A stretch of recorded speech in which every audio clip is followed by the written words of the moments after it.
പൂരം അലങ്കോലപ്പെട്ടതുമായി ബന്ധപ്പെട്ടുകൊണ്ട് അന്വേഷണം നടത്തുമെന്ന് പ്രഖ്യാപിച്ചത് കേരള ഗവൺമെൻറ്റും കേരളത്തിലെ മുഖ്യമന്ത്രിയാണ്.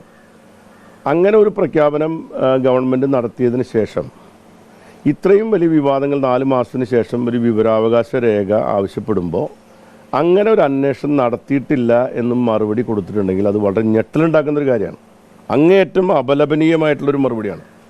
കാരണം ഇവിടെ പോലീസിൻ്റെ ഭാഗത്തു നിന്നും പോലീസ് ആസ്ഥാനത്ത് നിന്നുള്ള നിർദ്ദേശപ്രകാരമുള്ള ഉദ്യോഗസ്ഥന്മാർ വന്ന് തിരുവമ്പാടി, പാറമക്കാവ് ദേവസ്വത്തിൻ്റെ കൊച്ചി ദേവസ്വം ബോർഡിൻ്റെ ഉദ്യോഗസ്ഥന്മാരുമായിട്ട് ഇവർ ചർച്ച നടത്തുകയും മൊഴി രേഖപ്പെടുത്തുകയും ചെയ്തിട്ടുണ്ട്. അപ്പോൾ ഈ മൊഴി രേഖപ്പെടുത്തിയതൊക്കെ നാടകമായിരുന്നു. ആർക്ക് വേണ്ടിയാണ് ചെയ്തിരിക്കുന്നത്? അപ്പോൾ ഇത്രയും ഗുരുതരമായിട്ടുള്ള ഒരു പ്രശ്നം ഈ രൂപത്തിൽ കൈകാര്യം ചെയ്തിട്ടുണ്ടെങ്കിൽ അത് ഗുരുതരമായ പ്രശ്നമാണെന്ന് മാത്രമേ ഞാൻ ഇപ്പോൾ പറയുന്നുള്ളൂ. ഏതായാലും ഈ വിഷയത്തിൽ എൻ്റെ നിലപാട് അല്ലെങ്കിൽ ഞങ്ങളുടെ നിലപാട് പിന്നോട്ട് പോകുന്ന പ്രശ്നമില്ല. തൃശ്ശൂർ പൂരം അലങ്കോലപ്പെട്ടത് കേവലം ഒരു യാദൃശികമായി നടന്ന കാര്യമായിട്ട് ചില ആൾക്കാർ വ്യാഖ്യാനിക്കുന്നുണ്ട്. അത് യാദൃശികമായിട്ടുണ്ടായിട്ടുള്ളൊരു കാര്യമായി മാത്രം പറയാൻ കഴിയില്ല. കാരണം അതിൻ്റെ പിന്നിൽ ആ പൂരം കലക്കിയത് ആസൂത്രിതമായിട്ടുള്ള ഗൂഢാലോചന നടത്തി രാഷ്ട്രീയ ലക്ഷ്യത്തോടു കൂടി നടന്നിട്ടുള്ള ഒരു കാര്യമാണ് തൃശ്ശൂർ പൂരത്തെ അലങ്കോലപ്പെടുത്തുക എന്നുള്ളത്. അലങ്കോലപ്പെടുത്തുന്നവർക്കിടയിൽ അവർക്ക് വ്യക്തമായ ലക്ഷ്യങ്ങളുണ്ടായിരുന്നു, രാഷ്ട്രീയ ലക്ഷ്യമായിരുന്നു. തെരഞ്ഞെടുപ്പിൻ്റെ ഘട്ടത്തിൽ അങ്ങനെ ഒരു രാഷ്ട്രീയ ലക്ഷ്യത്തോടു കൂടി തൃശ്ശൂർ പൂരം പോലെയുള്ളൊരു പൂരം കലക്കുന്നതിൻ്റെ പിന്നിൽ പ്രവർത്തിച്ചിട്ടുള്ളവർ ആരൊക്കെയാണ്? അത് പോലീസ് ഉദ്യോഗസ്ഥന്മാർ മാത്രമല്ല, പോലീസ് ഉദ്യോഗസ്ഥന്മാർക്ക് പുറമെ അതിന് കൂട്ടുനിന്നിട്ടുള്ള ആൾക്കാർ ആരൊക്കെയാണെങ്കിലും ആ വിവരങ്ങൾ മുഴുവനും പുറത്തു വരേണ്ടത് സമൂഹത്തിൻ്റെ ആവശ്യമാണ്. അതുകൊണ്ട് അത് ഗവൺമെൻറ് അങ്ങനെ അന്വേഷണം നടത്തിയിട്ടില്ല എന്ന് മറുപടി കൊടുത്തിട്ടുണ്ടെങ്കിൽ അത് ശരിയായിട്ടുള്ള കാര്യമല്ല. ഞാൻ ഇന്നോ നാളെയോ വീണ്ടും ഇനിയിപ്പോൾ ഒരു മീഡിയയ്ക്ക് കൊടുത്തിട്ടുള്ള വിവരാവകാശത്തിൻ്റെ പുറത്താണ് ഈ വാർത്ത എന്നുണ്ടെങ്കിൽ ഞാനിത് നേരത്തെ വിവരാവകാശത്തിന് കൊടുക്കണമെന്ന് വിചാരിച്ചാണ്. പിന്നെ ഞാനത് ചെയ്യേണ്ടതില്ല, കാരണം മുഖ്യമന്ത്രിക്ക് ഞാനൊരു കത്ത് കൊടുത്തിരിക്കുന്ന സാഹചര്യത്തിൽ അങ്ങനെ കൊടുക്കേണ്ടതില്ല എന്ന് വിചാരിച്ചതാണ്. പക്ഷെ ഇപ്പോൾ എനിക്ക് തോന്നുന്നു ഞാൻ തന്നെ നേരിട്ട് ഒരു വിവരാവകാശ അടിസ്ഥാനത്തിലുള്ള ഒരു അപേക്ഷ ചീഫ് സെക്രട്ടറിക്കും DGPക്കും കൊടുക്കാൻ ഉദ്ദേശിക്കുകയാണ്. എനിക്ക് അവർ മറുപടി തരട്ടെ, അതിന് അന്വേഷണം നടന്നിട്ടില്ല എന്ന് പറയട്ടെ. ഇപ്പോൾ പല പോലീസ് ഉദ്യോഗസ്ഥന്മാർ ഈ അന്വേഷണത്തെ പറ്റിയിട്ട് എന്നോട് സംസാരിച്ചിട്ടുണ്ട്, അന്വേഷണം നടന്ന കാര്യത്തെ പറ്റി സംസാരിച്ചിട്ടുണ്ട്. എനിക്കറിയുന്ന കാര്യങ്ങൾ പലതുണ്ട്, ഈ പൂരവുമായി ബന്ധപ്പെട്ട പൂരങ്ങളുണ്ട്. ഈ അന്വേഷണ ഉദ്യോഗസ്ഥന്മാർ എൻ്റെ അടുത്ത് നിന്ന് ചോദിക്കട്ടെ, ഞാൻ പറയാം, അവരോട് വെളിപ്പെടുത്താം ഞാൻ എല്ലാ കാര്യങ്ങൾ. അതല്ല ഇതിങ്ങനെ പൂരത്തിനെ സംബന്ധിച്ച കാര്യങ്ങളെ സംബന്ധിച്ച് ഇങ്ങനെ യാതൊരു തരത്തിലുള്ള മറുപടി ഇല്ലാതെ ഇതിങ്ങനെ തട്ടിപ്പൊത്തി കൊണ്ടുപോകാൻ ഉദ്ദേശിക്കുന്നതെങ്കിൽ എനിക്കറിയുന്ന കാര്യങ്ങൾ ഞാൻ ജനങ്ങളോട് പറയും, എനിക്ക് പറയാനുള്ള കാര്യങ്ങൾ ജനങ്ങളോട് പറയും, ഞാൻ ബാധ്യസ്ഥനാകും. മാത്രമല്ല ഇവിടെ ഒരു കാര്യം, നമ്മുടെ തൃശ്ശൂർ പൂരവുമായിട്ട് ബന്ധപ്പെട്ടിട്ടുള്ള വിഷയങ്ങൾ പുറത്തു വരേണ്ടത്, ഒരു സ്ഥാനാർത്ഥിയായിരുന്ന ആളെന്ന, ഞാൻ ആവർത്തിച്ച് പറയുന്നൊരു സ്ഥാനാർത്ഥിയായിരുന്ന ആളെന്ന നിലയിലുള്ള എൻ്റെ ഒരു ആശങ്കയല്ല, ഒരു തൃശ്ശൂർക്കാരൻ എന്ന നിലയിൽ ആ പൂരത്തോട് അങ്ങേയറ്റത്തെ അഭിമാനത്തോടു കൂടി എനിക്ക് കൂടെ നിൽക്കുന്ന ഒരാളെന്ന നിലയിൽ അതിൽ എനിക്കെതിരായി ഒരുപാട് അല്ലെങ്കിൽ കെ രാജനടക്കമുള്ള ആൾക്കാർ എതിരായിട്ട് ഒരുപാട് പഴി കേൾക്കേണ്ടി വന്നിട്ടുണ്ട്. ഇപ്പോൾ അന്നത്തെ തൃശ്ശൂർ കമ്മീഷണറെ മാറ്റണം എന്ന് പറഞ്ഞുകൊണ്ട് കേസ് കൊടുത്തത് BJPയുടെ നേതാവാണ്. ആ കേസിൻ്റെ അടിസ്ഥാനത്തിൽ കോടതി റിപ്പോർട്ട് ആവശ്യപ്പെട്ടിരുന്നു. ആ റിപ്പോർട്ട് കോടതിയിലേക്ക് കൊടുത്തിട്ടുണ്ടോ എന്ന് എനിക്കറിയില്ല. ആ റിപ്പോർട്ട് വേണമെന്ന് കോടതിയിൽ BJPയുടെ നേതാവിൻ്റെ വക്കീൽ ആവശ്യപ്പെട്ടിട്ടുണ്ടോ എന്ന് എനിക്കറിയില്ല.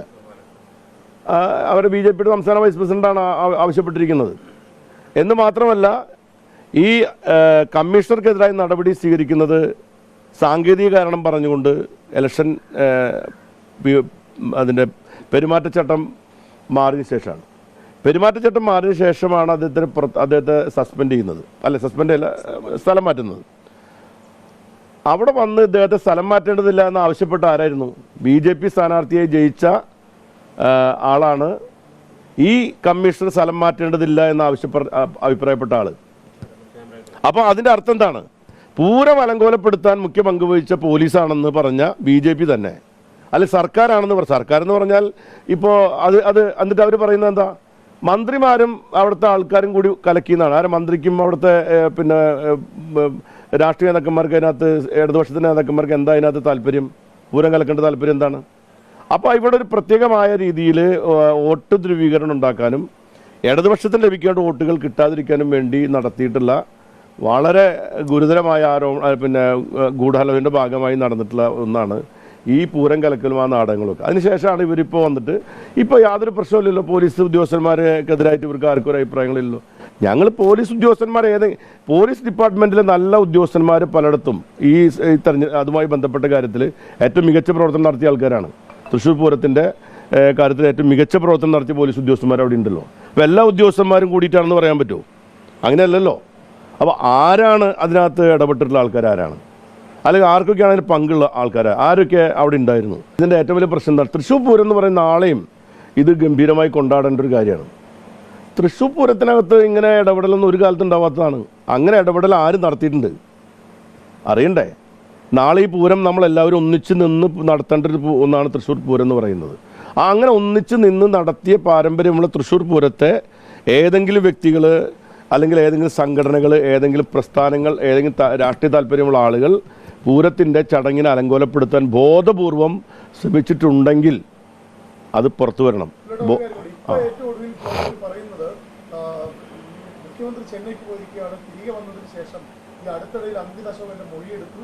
ഈ റിപ്പോർട്ട് പുറത്തു വരുന്നു. അങ്ങനെയാണെങ്കിൽ ഈ അന്വേഷണം തുടങ്ങിയത് കഴിഞ്ഞ ദിവസം DS കുമാർ ഈ റിപ്പോർട്ട് വേണമെന്ന് ആവശ്യപ്പെട്ടത് പിന്നാലെ അല്ല. അതാണ് ഞാൻ പറഞ്ഞത്. അങ്ങനെ ഞാൻ ബഹുമാനപ്പെട്ട മുഖ്യമന്ത്രിക്ക് ആ ഉത്തരവാദിത്വത്തോടു കൂടി ഇത് കൊടുക്കാൻ കാരണം സർക്കാരിൻ്റെ ഭാഗത്തു നിന്നും ഏതെങ്കിലും സാങ്കേതിക കാരണങ്ങളാൽ ഡിലേ ഉണ്ടെങ്കിൽ അത് അവസാനിച്ച് പുറത്തു വരട്ടെ എന്നുള്ള ഉദ്ദേശത്തോടു കൂടിയിട്ടാണ്. ഇപ്പോൾ മനസ്സിലാക്കുന്നത് ഇനി ഇപ്പോൾ വീണ്ടും അതിനെപ്പറ്റി അന്വേഷണം മൊഴിയെടുപ്പ് ഇപ്പോഴാണ് നടക്കുന്നതെങ്കിൽ നേരത്തെ നടത്തിയ അന്വേഷണം മൊഴിയെടുപ്പ് ആര് പറഞ്ഞു നടത്തിയതാണ്?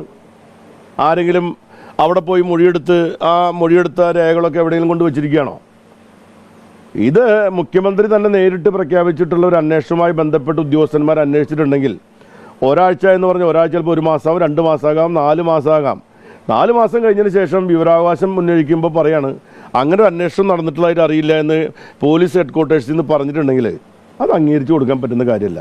അത് സംബന്ധിച്ച് വിവരങ്ങൾ പുറത്തു വന്നാൽ മതിയാവും. ഇപ്പോൾ ADGP MR അജിത് കുമാറിനായിരുന്നു അന്ന് പൂരമായി ചുമതല. തൃശ്ശൂർ അദ്ദേഹം ഉണ്ടായിരുന്നു. പൂരപ്പറമ്പിൽ ADGP അന്ന് VS സുനിൽകുമാർ നിരന്തരം പൂരപ്പറമ്പിൽ ഉണ്ടായിരുന്ന ഒരാളാണ്. ഞാൻ ഈ പൂരപ്പറമ്പിൻ്റെ 2 ദിവസം പൂർണ്ണമായിട്ട് എൻ്റെ എല്ലാ പരിപാടിയിലും പങ്കെടുത്ത ആളാണ്. ഞാൻ അവിടെയൊന്നും ഈ ADGPയെ ഞാൻ കണ്ടിട്ടില്ല. ADGP അവിടെ ഉണ്ടായിരുന്നൊന്നും എനിക്കറിയില്ല നേരിട്ട്. ഇനി ഞാൻ കാണാത്ത വല്ല സ്ഥലത്ത് അദ്ദേഹം വന്നിട്ടുണ്ടോ എന്ന് എനിക്കറിയില്ല. അല്ല, ഇപ്പോൾ നമ്മൾ നടക്കുന്ന ചടങ്ങിൻ്റെ അവിടെ ഒന്നും സാധാരണ ഇപ്പോൾ ഞാൻ മുൻപത്തെ ഈ കമ്മീഷണറായിരുന്ന നമ്മുടെ പഴയ ആദിത്യ അവിടെ പൂരം കാണാൻ മുണ്ടെടുത്ത് വന്നിരുന്നു. ഞങ്ങൾ ഒരുമിച്ച് സംസാരിച്ചിരുന്നു. ഞാനിതിൻ്റെ പൂരത്തിൻ്റെ എല്ലാ ചടങ്ങിൻ്റെ സ്ഥലത്തും അവിടെ എത്തിച്ചേരുന്ന ഒരാളാണ്. അപ്പോൾ അവിടെയൊക്കെ സാധാരണ ഉദ്യോഗസ്ഥന്മാർ അവിടെ വരാറുണ്ട്. ചില ഘട്ടങ്ങളിൽ വെടിക്കെട്ട് നടക്കുന്ന സ്ഥലത്ത് വരാറുണ്ട്. ഞാൻ വെടിക്കെട്ട് നടക്കുന്ന സ്ഥലത്ത് അവിടെ പോയിരുന്നു. അവിടെ ഒന്നും ഞാൻ ഇത്തരം ഈ ഉദ്യോഗസ്ഥന്മാർ ഞാൻ കണ്ട ഉദ്യോഗസ്ഥന്മാരെന്ന് പറഞ്ഞാൽ 3 IPS ഓഫീസർമാർ അവിടെ ഉണ്ടായിരുന്നു. അതിന് പുറമെ ഈ കമ്മീഷൻ അടക്കമുള്ള ആൾക്കാർ അവിടെ ഉണ്ടായിരുന്നു. ഇപ്പോൾ തിരുവമ്പാടിയാണ് പരാതി നൽകിയത് ഇങ്ങനെ പോലീസിനെതിരെ, പൂരത്തിനെതിരെ. അതിലാണ് അന്വേഷണം. അപ്പോൾ പോലീസാണ് പ്രതിക്കൂട്ടിലുള്ളത്. പിന്നെ പോലീസ് അന്വേഷിച്ചാൽ എങ്ങനെ? അത് പ്രത്യേകിച്ച് ADGP അജിത്ത് അന്ന് അന്വേഷിക്കുക. അപ്പോൾ സ്വാഭാവികമായിട്ട് എങ്ങനെയാണ് അതിലൊരു സത്യം പുറത്തു വരിക? അല്ല, ഞാൻ മുമ്പ് എടുത്തൊരു പൊസിഷൻ എന്താണെന്ന് വെച്ചാൽ ഈ പോലീസ് ഡിപ്പാർട്ട്മെൻറ്റ് ഒന്നടങ്കം ഈ പൂരം കലക്കാൻ ശ്രമിച്ചു എന്ന് ഞാൻ പറഞ്ഞിട്ടില്ല. ചില ഉദ്യോഗസ്ഥന്മാരെ സംബന്ധിച്ചാണ് എല്ലാവരും ആശങ്കപ്പെട്ടിട്ടുള്ളത്. ഇപ്പോൾ എല്ലാ ദിവസവും ഒരുപോലെ പോലീസിനെതിരെ പറഞ്ഞതായിട്ട് എനിക്കറിയില്ല. ചില ദിവസങ്ങൾ പോലീസിന് അനുകൂലമായിട്ട് പറഞ്ഞ കാര്യം എനിക്കറിയാം.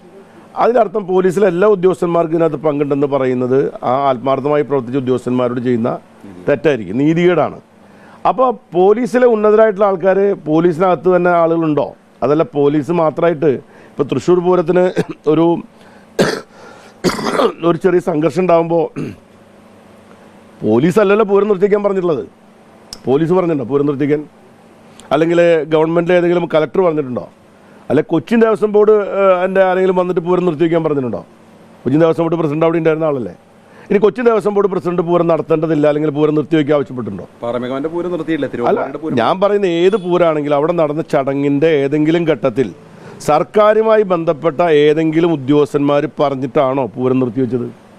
പൂരത്തിൻ്റെ ചടങ്ങുകൾ ഇപ്പോൾ ആന എഴുന്നള്ളിക്കുന്നതിൻ്റെ മറ്റാനകളെല്ലാം ഒഴിവാക്കാൻ തീരുമാനിച്ചത് ആരാണ്? ഈ മേളം പകുതിക്ക് വെച്ച് നിർത്തിവെക്കാൻ പറഞ്ഞ ആരാണ്? അവിടെ പന്തലിൻ്റെ ലൈറ്റ് ഓഫ് ചെയ്യാൻ പറഞ്ഞിട്ടുള്ള ആരാണ്? വെടിക്കെട്ട് നടത്തില്ല എന്ന് പ്രഖ്യാപിച്ചത് ആരാണ്? എന്തടിസ്ഥാനത്തിലാണ് പ്രഖ്യാപനം ഉണ്ടായത്? തൃശ്ശൂർ പൂരം പോലെയുള്ള വളരെ നിർണായകമായ അത് ലക്ഷക്കണക്കിന് ആളുകൾ പൂരം കാണാൻ വെടിക്കെട്ട് കാണാൻ വന്നിരിക്കുന്ന സമയത്ത് വെടിക്കെട്ട് നടത്തേണ്ടതില്ല എന്ന് പ്രഖ്യാപിക്കുകയും ഒരു പ്രതിസന്ധി ഉണ്ടാക്കുകയും ചെയ്യുന്നതിന് കാരണക്കാരായിട്ടുള്ള ആൾക്കാർ ആരൊക്കെയാണെന്ന് അറിയണം. അതാണ് ഞാൻ പറഞ്ഞതിൻ്റെ പിന്നിൽ സാധാരണ നിലയിൽ ഏതെങ്കിലും പോലീസ് ഉദ്യോഗസ്ഥന്മാർ മാത്രമാണെന്ന് ഞാൻ വിചാരിക്കുന്നില്ല. എനിക്കറിയുന്ന ഒരുപാട് കാര്യങ്ങളുണ്ട്. ആ കാര്യങ്ങൾ കൂടി ഈ വിവരങ്ങൾ പുറത്തുവിട്ടതിന് ശേഷം എനിക്ക് സംസാരിക്കണം ഞാൻ പറയും. ഇപ്പോഴത്തെ സാഹചര്യത്തിൽ മുഖ്യമന്ത്രിയെ നേരിൽ കണ്ടതിന്റെ ഒരു ഗൗരവം ബോധ്യപ്പെടുത്താൻ ശ്രീ വി എസ് സുനിൽകുമാർ അല്ല, ഞാനത് പാർട്ടി സെക്രട്ടറി സംസ്ഥാന സെക്രട്ടറി എന്നെല്ലാം ആവശ്യപ്പെട്ടിട്ടുണ്ട്. ഞാൻ പിന്നെ ബഹുമാനപ്പെട്ട മുഖ്യമന്ത്രിക്ക് ഒരു കത്തയച്ചത് അദ്ദേഹം ഗൗരവത്തോടെ എടുത്തിട്ടുണ്ടെന്നാണ് ഞാൻ മനസ്സിലാക്കുന്നത്. അല്ല, ഞാൻ അതും ഇതുമായിട്ട് കണക്ട് ചെയ്യില്ല. ഞാനിപ്പോൾ കാര്യങ്ങൾ പുറത്തു വരട്ടെ എന്ന്. ഇപ്പോൾ ഞാൻ ഏതെങ്കിലും ഒരു വ്യക്തിയും RSSുമായിട്ടുള്ള ബന്ധത്തെ പറ്റിയല്ല ഞാൻ പറയുന്നത്. അവിടെ നടന്നിട്ടുള്ള പൂരം കലക്കലുകളിൽ ഈ ആരൊക്കെ ഇപ്പോൾ RSSൻ്റെ നേതാക്കന്മാരും വിശ്വ ഹിന്ദു പരിഷത്തിൻ്റെ നേതാക്കന്മാരും ദുരൂഹമായ സാഹചര്യത്തിൽ അവിടെ ഉണ്ടായിരുന്നു. അതിൻ്റെ എല്ലാ സന്ദർഭങ്ങളും അവരവിടെ വന്നിരുന്നു. ഇവരാരും ഒരു പൂരത്തിന് ഞാൻ മുമ്പ് കണ്ടിട്ടുള്ള ആൾക്കാരല്ല, അവിടെ വന്നിരുന്നു. സുരേഷ് ഗോപി പെട്ടെന്ന് ആംബുലൻസിൽ കയറി വരും. ഏത് ആംബുലൻസിലാണ്? RSSൻ്റെ സേവാഭാരതിയുടെ ആംബുലൻസിലാണ് അദ്ദേഹത്തെ കൊണ്ടുവരുന്നത്. ആ രംഗത്ത് അദ്ദേഹത്തെ കൊണ്ടുവരാനിടയ്ക്ക് സാഹചര്യം എന്തിനാണ് ആംബുലൻസ് വന്നത്? അദ്ദേഹത്തിന് ഞങ്ങളൊക്കെ നടന്നല്ലേ വന്നേ? ഞങ്ങൾ ആളുകളൊക്കെ അവിടെ നടന്നിട്ടല്ലേ എത്തിയത്? അല്ലെങ്കിൽ മറ്റേതെങ്കിലും വാഹനത്തിൽ അതിന് വരാമല്ലോ. അപ്പോൾ ആംബുലൻസ് തന്നെ വന്നെങ്ങനെയാണ്? ആംബുലൻസിൽ അങ്ങനെ ആളുകൾക്ക് സഞ്ചരിക്കാനുള്ള സാധനമാണ് ആംബുലൻസ്. അത് തന്നെ തെറ്റാണ്. അതൊക്കെ അന്വേഷിക്കണം. അന്വേഷണ പരിധിയിൽ വരേണ്ട കാര്യങ്ങളാണ്. ആംബുലൻസിൽ ഒരു രോഗികളെ കൊണ്ടുപോകേണ്ട ആംബുലൻസ് ആശുപത്രിയിലേക്ക് പോകുന്നതിന് ഒരു ആംബുലൻസ് നേരെ ഇവിടേക്ക് വരുന്നു എന്ന് പറയുന്നത് എന്തിൻ്റെ അടിസ്ഥാനത്തിലാണ്? അപ്പോൾ അതൊക്കെ വളരെ ഗൗരവത്തോടു കൂടി കാണേണ്ട ഒരു കാര്യം. അന്ന് തന്നെ പറഞ്ഞ കാര്യങ്ങളാണ്. ഇപ്പോൾ അതൊക്കെ നടന്നു പോയില്ലേ, ഇലക്ഷൻ കഴിഞ്ഞില്ലേ എന്നൊക്കെ പറഞ്ഞിട്ട് ഇലക്ഷൻ ഈ നാളെ വരും. ഇലക്ഷനേക്കാൾ ഉപരി നാളെ തൃശ്ശൂർ പൂരം നാളെ ഇവിടെ ഉണ്ടാവും. ആ പൂരമൊക്കെ വരുമ്പോൾ അറിയേണ്ട കാര്യങ്ങൾ ആൾക്കാർ അറിയണം. കാരണം ഞങ്ങൾ തൃശ്ശൂർക്കാരെ സംബന്ധിച്ചിടത്തോളം ഈ കാര്യത്തിൽ ഇപ്പോൾ നമ്മളിപ്പോൾ തൃശ്ശൂരിൻ്റെ ഏത് പരിപാടിയിലും അവിടെ നിൽക്കുന്ന ആൾക്കാരാണ്. ഒരു പ്രയാസം നമുക്കില്ല. അവരായിട്ട് ഈ ആളുകളുടെ ഇടയിൽ യാതൊരു വ്യക്തിപരമായിട്ടുള്ള ഒരു അഭിപ്രായ വ്യത്യാസം ഒരാളുമായിട്ടില്ല. എല്ലാവർക്കും വളരെ സ്നേഹം ഇഷ്ടത്തോടു കൂടി തന്നെ ഇപ്പോഴും പ്രവർത്തിക്കുന്ന ആൾക്കാരാണ്. ഞങ്ങൾക്ക് അറിയണം തൃശ്ശൂർ പൂരം എങ്ങനെ അലങ്കോലപ്പെട്ടു. പുറത്തു വരണം എന്ന് പറയുമ്പോൾ അന്വേഷണം നടത്തേണ്ടത് പോലീസാണ്. അപ്പോൾ മറുപടി ചോദിക്കുമ്പോൾ അന്വേഷണം നടത്തിയിട്ടില്ല എന്ന് പറയുന്നത് വീണ്ടും പോലീസിൽ വിശ്വാസം അർപ്പിച്ചിരിക്കുന്നതിൽ അർത്ഥമുണ്ടോ? അല്ല, ഞാൻ ഗവൺമെൻറ്റിലാണ് വിശ്വസിക്കുന്നത്. ഞാൻ ഈ ഗവൺമെൻറ്റിൽ വിശ്വസിച്ചിട്ടാണ് പറയുന്നത്. ഞാൻ ഇടതുപക്ഷ ജനാധിപത്യ മുന്നണി ഗവൺമെൻറ്റിൽ പൂർണ്ണമായി വിശ്വസിച്ചുകൊണ്ട് തന്നെയാണ് ഈ അന്വേഷണത്തിൻ്റെ വിവരങ്ങൾ പുറത്തു വിടണം എന്ന് ഞാനിപ്പോൾ ആവശ്യപ്പെടുന്നത്. അതല്ല ഞാൻ പറഞ്ഞല്ലോ, മറുപടി ഞാൻ പറഞ്ഞല്ലോ. അത് എന്നെ സംബന്ധിച്ചിടത്തോളം ഞെട്ടലുണ്ടാക്കിയ ഒരു കാര്യമാണെന്നും അത് അപലപനീയമായ കാര്യമാണെന്നും അത് ജനങ്ങളെ വാസ്തവത്തിൽ വിഡ്ഢികളാക്കിയിട്ടുള്ള ഒരു മറുപടിയാണ് ഇപ്പോൾ പിന്നെ പോലീസ് ആസ്ഥാനത്ത് കൊടുത്തിരിക്കുന്നത്.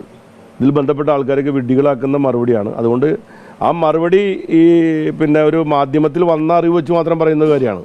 അത് സത്യമാണെന്ന് വിശ്വസിച്ച് പറയുന്ന ഒരാളാണ്.